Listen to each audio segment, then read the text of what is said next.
What's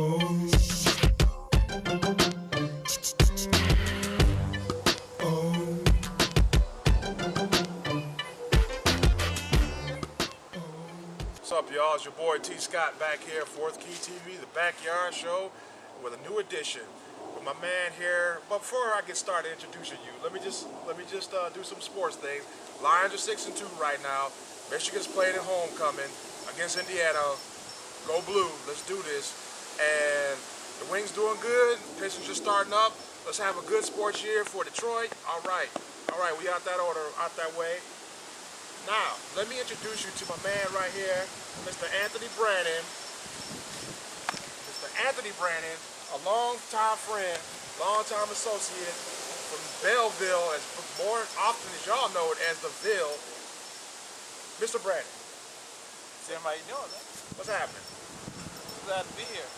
Yeah. Well, I just wanted to start off by saying that this brother sings. He plays the Bass and the lead guitar. bass and lead guitar, huh? And the piano. So, how long is your musical background? Started learning how to play at the age of 5. My father is a former Motown bass guitarist. He played from age 16 to age 24. And age 24 I was born. So he literally left professional music to be a father to me and my brother. And he taught me how to play since age 5. The first thing I learned how to play was, this might be a little too old for some of y'all, but the theme song, Barney Miller. Barney Miller TV show. Starts out with a bass line, you see like Lake Michigan or whatever. And the old man, that was the first thing I learned how to play, at 5. And by age 9, we did a talent show at my Elwell Elementary School. Elwell's torn down, long gone. But by age 9, I could play every TV theme, every TV show, anything I watched, I could play it. And my father put me on the spot one day. He said, he got my mom and my brother, put us in the living room. And this is back when they had vinyl, so again, going back, Pops was like, you can pull any record out of that crate and Tony can play it. I was like, Dad, I can't do that. He said, you can't, just trust me. I was like, I can't do it. I just kept saying I can't do it. So then my brother says, I'll pick. So my brother picked something very difficult to play. It was something called Brothers Johnson. Brothers Johnson is two brothers, bass guitarists, lead guitarists. Some of their songs is, 70s funk, but the bass guitarist named Louis Johnson. Real funky, real tricky bass style. So for a kid, I was like, there's no way I can play that. And he picked a featurette with just Louis on it. There wasn't any singing or anything like that, So, man, within 2 to 3 minutes I was playing that shit. And at that time, I realized then, and I couldn't have been more than 11 years old, but I realized then that I wasn't a kid playing the bass guitar. I was a near master level. My father said, if I kept playing at the rate I was playing, by the time I was 14, I'd be at the level of a professional bass guitar player. And at 11 years old, when my father got married to my mom, I have a birth mother and I have a stepmother. They're both mom, but the one who raised me and made me the man I am today, that's my mom Gail, the mom here in Michigan. God bless my parents. My dad married a wonderful woman. At their wedding, I played the guitar. Because their favorite song was Hello by Lionel Richie. Really beautiful song, I think the girl is blind in the music video. It's old stuff, but Pops wanted this song played at his wedding. So my brother played the keys and sang, and my big brother's Ted Brannon, the second, he played the keys and sang, and I played the Spanish guitar licks from Hello at 11. And it was awesome. But at that time, I was only thinking like, hey, I'm doing this for my dad. I play guitar because I like playing. Only recently have I actually gotten paid to play guitar. When I left Belleville in 1995, I got into some production with some rap artists out in California. And it was okay. I met people and I made contacts, but I messed up because I was always trying to do something for the crew. This is back when Wu-Tang Clan was a big deal, so people was all trying to get 13, 14, 20-man crews of rappers and singers, you know, they trying to get the whole crew signed. Right, right. You know, like Lil Wayne and the Hot Boys.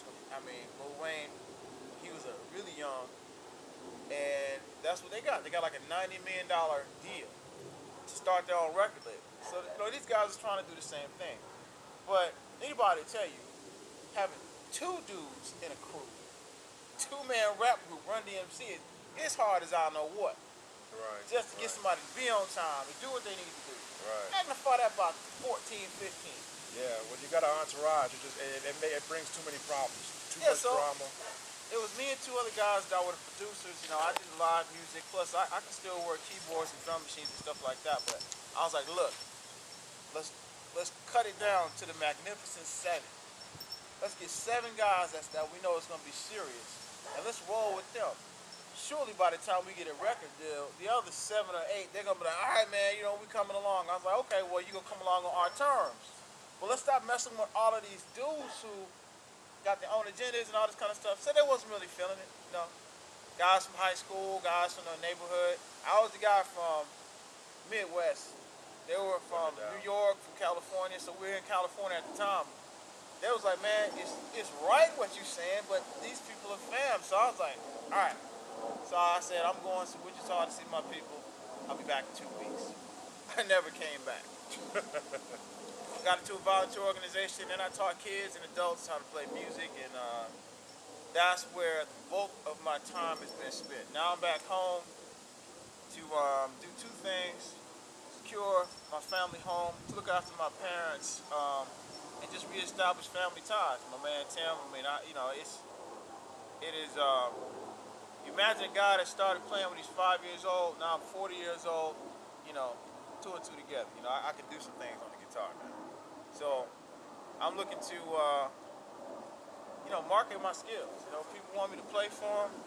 You know, so you want to play for them, you got to pay for them. You know, so it's not that I won't do pro bono things, but it's like at this point in time, you got to pay the bills. You know, Heard that. pay the bills. So heard that. playing, singing, writing.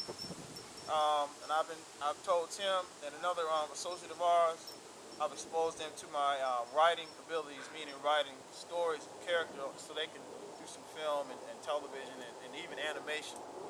You know, so I'm looking to get off the ground a Michigan-based entertainment and film, television and film company. Of course, I want Tim and, you know, anybody who's watching this, you know, you guys know me from school, whatever the case may be, man. Don't let your talent go to waste. Just because we like in our 40s doesn't mean we can't start something anew. Cause we ain't 80. We ain't dead. That's right. And it don't take long.